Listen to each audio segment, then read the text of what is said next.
बहुत बहुत स्वागत है दोस्तों आपका आज के यानी 15 जून 2022 के मार्केट एनालिसिस के वीडियो में। चलिए दोस्तों देखते हैं आज क्या है डेटा और कल किधर जा सकता है बाजार, क्या रहनी चाहिए हमारी स्ट्रेटेजी। तो रिटेल क्लाइंट्स गए मोस्टली बियरिश, बट वॉल्यूम्स बहुत ज़्यादा नहीं है। खासतौर से ये ध्यान में रखते हुए कि एक्सपायरी कल है, तो एक्सपायरी के पहले जनरली इनकी पोजीशंस काफ़ी बड़ी होती है, बट नेट पोजीशन में कुछ खास चेंज बहुत बड़ा नहीं है इनका। तो डीआईएस का देखते हैं। डीआईएस गए थोड़े से बुलिश, एफआईआईज गए हैं मिक्स्ड और प्रोज गए हैं मिक्स टू बुलिश। चलिए नेट पोजीशन चेक करते हैं। स्टार्ट करेंगे इंडेक्स फ्यूचर से और retail client, domestic institution, foreign institutions, pros यानी प्रोप्राइटरी अकाउंट्स यानी एचएनआईज। तो रिटेलर्स के अब 3000 कॉन्ट्रैक्ट लॉन्ग और बढ़ गए, अब उनके पास हो गए ऑलमोस्ट 1,25,000 इंडेक्स फ्यूचर लॉन्ग। और एफआईआई डीआईएस के 5000 बाय के साथ अब उनके 25,000 शॉर्ट हैं इंडेक्स फ्यूचर्स। एफआईज का ऑलमोस्ट नो चेंज है, 1,27,000 शॉर्ट हैं और 8,000 की सेलिंग के साथ अब 26,000 शॉर्ट हैं, लॉन्ग हैं हमारे प्रोज। अब देखते हैं इंडेक्स कॉल का डेटा। रिटेलर्स ने कुछ कॉल्स अनवाइंड करी, लेकिन 3,32,000 कॉल एक्सपायरी के एक दिन पहले उनकी कैरिड है। डीआईएस ने 899 कॉल लॉन्ग है उनकी।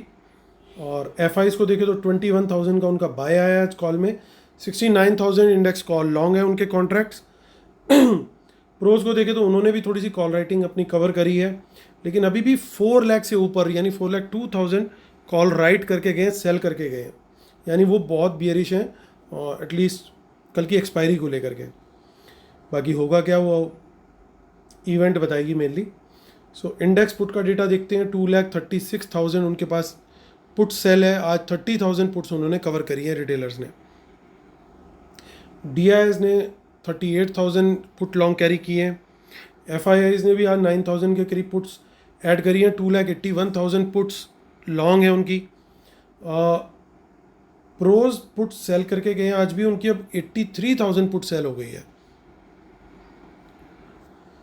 स्टॉक फ्यूचर देखते हैं तो वहाँ पे फिर से सेलिंग आई है। एफआईआईज की तो 3,51,000 इनके इंडेक्स फ्यूचर्स हैं और रिटेलर्स पुट लेके ज़रूर गया है स्टॉक्स की, बाकी बहुत ज़्यादा कुछ चेंज है नहीं।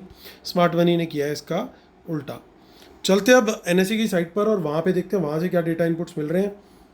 सो आप देखोगे कि एफआईआईज फिर सेल करके गए हैं 3,500 करोड़। डीआईएस ने फिर 2,600 करोड़ का बाय किया। 900 करोड़ का बाकी का जो बाय है वो रिटेलर्स और प्रोज के द्वारा किया गया है और बहुत हल्का फुल्का प्रीमियम अभी भी है 9 पॉइंट्स का। और यहाँ पे लॉन्ग लिक्विडेशन हमें देखने को मिला है निफ्टी के फ्यूचर्स में। चलते हैं बैंक निफ्टी के फ्यूचर्स को देखते हैं। वहाँ पे पॉजिटिव क्लोजिंग ज़रूर हुई है, तो यहाँ पे एक शॉर्ट कवरिंग बोल सकते हैं हम, और प्रीमियम यहाँ पे भी थोड़ा बहुत बना हुआ है। चलिए चलते हम ऑप्शन चेन की तरफ। सो अब निफ्टी की कल की एक्सपायरी की ऑप्शन चेन देखते हैं। सो कुछ यहाँ पे इन द मनी में हमें कॉल्स दिखाई दे रही हैं, लेकिन उसके बाद यहाँ पे पूरा घर खाली पड़ा है, कोई हमें कॉल यहाँ पे नहीं दिखाई दे रही है। इनफैक्ट 15,700 पे कुछ कॉल राइटिंग दिखाई दे रही है, जो कि मार्केट के लिए अब एक मेक और ब्रेक लेवल टाइप रहेगा। मार्केट आज 2 दिन की कोशिश के बाद पहली बार शायद क्लोजिंग 15,700 के नीचे किया है स्पॉट लेवल ने। और हालांकि यहाँ पे कॉल अनवाइंडिंग भी है, थोड़ा मिक्स टाइप का डेटा डेवलप होता हुआ दिख रहा है। पुट साइड में भी काफ़ी अनवाइंडिंग है इन द मनी लेवल्स में। इन द मनी में कोई पुट नहीं दिखाई दे रही है हमें। 15,550 पे एक ठीक ठाक सपोर्ट दिखाई दे रही है हमें, और उसके पीछे 15,500 के ऊपर सपोर्ट है। तो ये 2 लेवल सपोर्ट के हैं, और ऊपर जो रेजिस्टेंस है वो मेजर रेजिस्टेंस तो 15,900 पे दिख रही है, और 15,800 का लेवल भी ओवरऑल ओपन इंटरेस्ट की वजह से रेजिस्टेंस का रहेगा। चलते हम नेक्स्ट वीक के ऑप्शन चेन चेक करते हैं। तो यहाँ पे भी कुछ खास डेटा नहीं देखने को हमें मिल रहा है। इन द मनी पुट्स में देखते हैं तो यहाँ थोड़ी सी पुट्स इन द मनी में दिखाई दे रही है। 15,800 की इन द मनी पुट्स अच्छी क्वांटिटी में, अराउंड 8,000 ऐसा लग रहा है कि बाय हुई है, और ये भी पॉसिबल है कि स्मार्ट मनी ने बाइंग करी हो। चलते अब 30 जून का डेटा भी देख लेते हैं। तो यहाँ पे बहुत थोड़ी क्वांटिटी में once again in the money call दिखाई दे रही है और लगभग उतनी है, उससे थोड़ी सी ज़्यादा इन द मनी पुट्स दिखाई दे रही है। बाकी कुछ ज़्यादा खास है नहीं, बल्कि कुछ अनवाइंडिंग अच्छी क्वांटिटी में ज़रूर दिखाई दे रही है। 7000 पुट्स वहाँ पे निकलती हुई हमें दिखाई दी है। चलते हम बैंक निफ्टी की तरफ चलते हैं हम,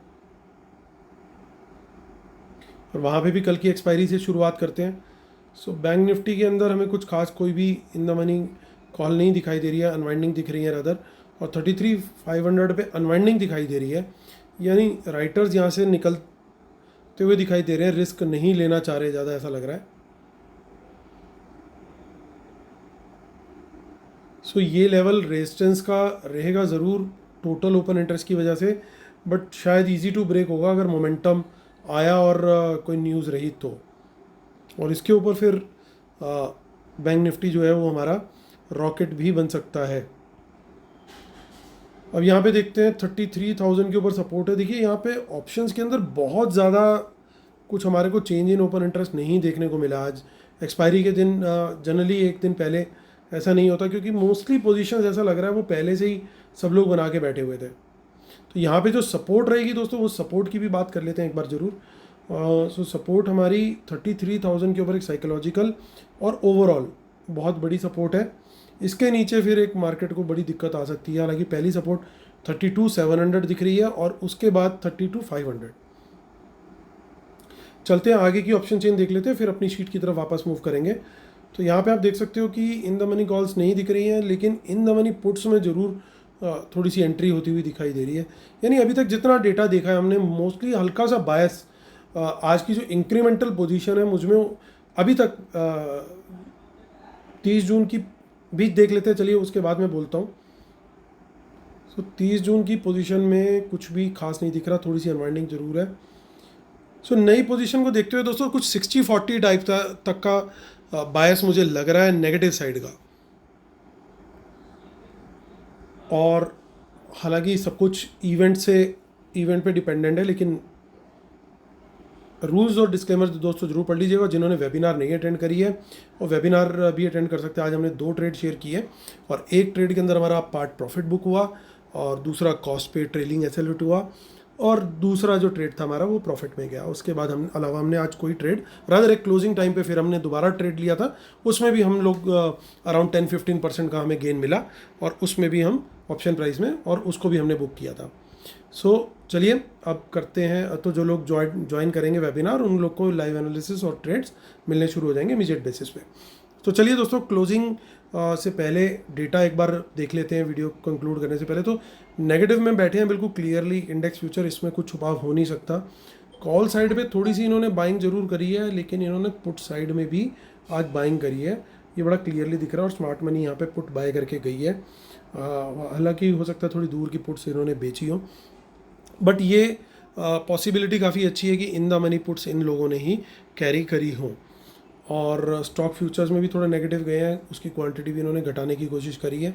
सो ओवरऑल दोस्तों देखें तो मैं डेटा को थोड़ा सा बियरिश ही देख रहा हूँ। प्रोज के डेटा को और कंफर्म कर लेते हैं। ओवरऑल इंडेक्स फ्यूचर लॉन्ग है, लेकिन कुछ सेलिंग आज हुई है। ओवरऑल अच्छी खासी सेलिंग, 4 लाख एक रिकॉर्ड लेवल है जिसको वो बेच के बैठे हुए हैं।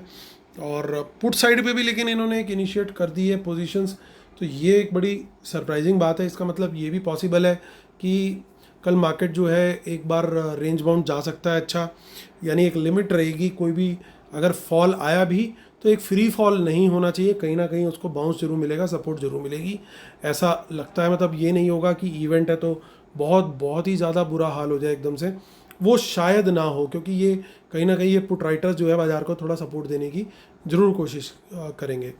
तो दोस्तों मेरा क्या व्यू है, ऑनेस्टली स्पीकिंग, क्योंकि इवेंट है। इवेंट क्या है, कई लोगों को शायद अगर ना पता हो तो यूएस फेड की आज मीटिंग है, और आज शायद 11 या 11:30 बजे इंडियन स्टैंडर्ड टाइम पे वो बताएंगे कि जैसा इन्फ्लेशन चल रहा है उसको ध्यान में रखते हुए उनको कितना रेट इंक्रीज़ करना है।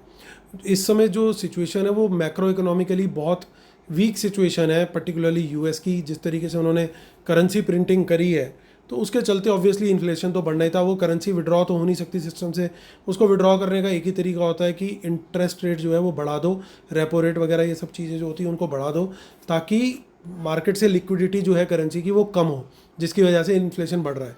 तो वो जब रेट अनाउंस होगा इंक्रीज़, तो ऑटोमेटिकली 75 बेसिस पॉइंट तक का मार्केट जो है वो फैक्टर करके चल रही है कि लगभग इतना तो होना ही है।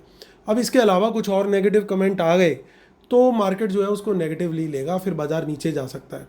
अब यहाँ पे पॉजिटिव अनाउंसमेंट क्या होगी वो कहना बहुत मुश्किल है, क्योंकि अगर मार्केट इससे कुछ भी कम रेट अगर अनाउंस करेगी तो शायद वो मैक्रो इकोनॉमिक्स के लिए ठीक नहीं होगा, क्योंकि वो स्ट्रक्चर जब तक ठीक नहीं होगा, जब तक उसको आप हैवी डोज नहीं दोगे, इलाज नहीं करोगे उसका, और वो हैवी डोज सिर्फ रेट इंक्रीज ही इस समय समझ में आ रहा है। तो मार्केट कुछ भी ऐसा लग रहा है, मतलब इस समय सिचुएशन ऐसी लग रही है कि कुछ भी अनाउंसमेंट आएगा, कम रेट बढ़ाया, ज़्यादा रेट बढ़ाया या एट पार भी बढ़ाया, तो भी मार्केट के लिए वो काइंड ऑफ नेगेटिव ही है। हाँ, शायद एट पार बढ़ाए तो वो इतना नेगेटिव ना हो 75 बेसिस पॉइंट, तो वो मेरे हिसाब से पॉजिटिव भी नहीं होगा। तो आज जितने इन्फ्लेटेड प्रीमियम से कॉल्स के पुट्स के वो एकदम डिफ्यूज़ होते हुए दिखाई देंगे अगर मार्केट फ्लैट भी खुल गई तो वहाँ पे ऑप्शन सेलर विल विन। उसके बाद मार्केट अपना कोर्स डिसाइड करेगी कि किस डायरेक्शन में उसे जाना है। अब ऐसे में हमें क्या ट्रेड लेना चाहिए? मार्केट अभी हमें थोड़ा SGX से आइडिया लग जाएगा, थोड़ा हमें डाउ जोन्स के फ्यूचर्स किस तरीके से रिएक्ट कर रहे हैं इवेंट के बाद, उसके हिसाब से आइडिया लग जाएगा। आइडियली स्पीकिंग मार्केट को पहले 5, 10, 15 मिनट हमें एटलीस्ट 15 मिनट्स हमें सेटल होने देना चाहिए। उसके बाद प्राइस एक्शन जिस डायरेक्शन में जा रहा है उसी डायरेक्शन में हमें भी मोमेंटम पकड़ना चाहिए, और हमें वर्ल्ड मार्केट की डायरेक्शन भी उसी तरफ मोस्ट लाइकली दिखाई देगी मॉर्निंग में। तो मेरे ख्याल से वो ही स्ट्रेटजी हमें फॉलो करनी चाहिए रैदर देन स्पेक्यूलेटिंग और डूइंग एनीथिंग, क्योंकि इवेंट के दिन जो है मार्केट बहुत वॉलेटाइल रिएक्ट करता है, और इसलिए बेटर ये है कि उस समय हम वॉच करें क्लोजली कि मार्केट की पोजीशन किस तरफ जा रही है, डायरेक्शन किस तरफ जा रही है, और अकॉर्डिंगली हम लोग ट्रेड लें। लेकिन ओवरऑल डेटा जो है अगर नेट बेसिस पे देखें तो थोड़ा बायस जो है वो नेगेटिव साइड पे है। हालांकि इन्होंने स्टॉक फ्यूचर्स इकट्ठे ज़रूर कर रखे हैं FIIs ने, जो कि पॉजिटिव साइड में है, लेकिन ऐसा हम प्रोज के लिए नहीं बोल सकते, क्योंकि वो 4 लाख कॉल बेच के बैठे हुए हैं, तो उन लोग की पोजीशन बड़ी ख़राब हो जाएगी अगर बाज़ार ऊपर की तरफ निकला। इसीलिए ओवरऑल अगर हम सेंटीमेंट देखें तो मैं उसको जो बायस है वो थोड़ा नेगेटिव साइड की तरफ देख रहा हूँ। तो दोस्तों ये मेरा व्यू है मार्केट की तरफ। उम्मीद करता हूँ आप लोग को वीडियो पसंद आया होगा। प्लीज़ लाइक का बटन जरूर दबाइएगा, और जिन्होंने सब्सक्राइब नहीं किया है प्लीज़ सब्सक्राइब भी जरूर कीजिएगा। चलिए कल फिर आपसे ही मुलाकात होती है, तब तक के लिए टेक केयर, बाय बाय।